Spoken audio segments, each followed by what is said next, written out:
Patuloy na itinutulak ng Anti-Red Tape Authority o ARTA ang kahalagahan ng Electronic Business One-Stop Shop o EBOS sa bawat lokal ng pamahalaan kasabayan ng selebrasyon ng Ease of Doing Business Month. Ang detalye ihahatid ni Kate Renya.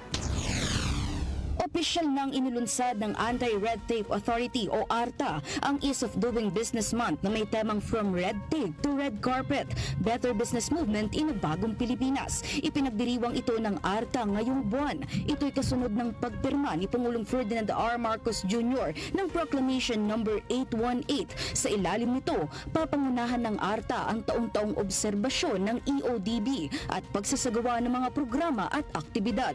Sa press briefing ng Presidential Communications Office o PCO, ipinahayag ni ARTA Director General Ernesto Perez ang tagumpay ng ahensya kung saan bumuo ito ng Electronic Business One-Stop Shop o EBOS.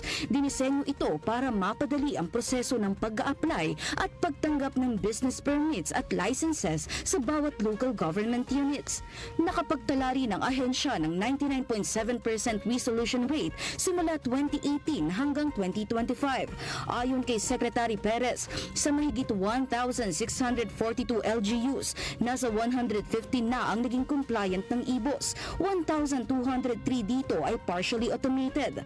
10 minutes po, for instance, in Malabon, tsaka sa Navotas. Valenzuela, 5 minutes lang po makukuha niyo yung business permit. Nagbigay naman ng deadline ng ARTA sa mga LGU na hanggang 2028 sila maaaring mag-set up ng EBOS. Binigyang diin din ni Secretary Perez na pagtungtong ng 2028, lahat ng LGU ay mayroon ng EBOS. Samantala, ibinahagi rin ng ARTA Shift na ilulunsad din ngayong taon ang Electronic Complaints Management System sa pamamagitan ng Artificial Intelligence o AI kung saan maaari nang makatanggap ng complaints 24/7. Para sa totoong balita sa Bagong Pilipinas, Kate Renya, Congress News.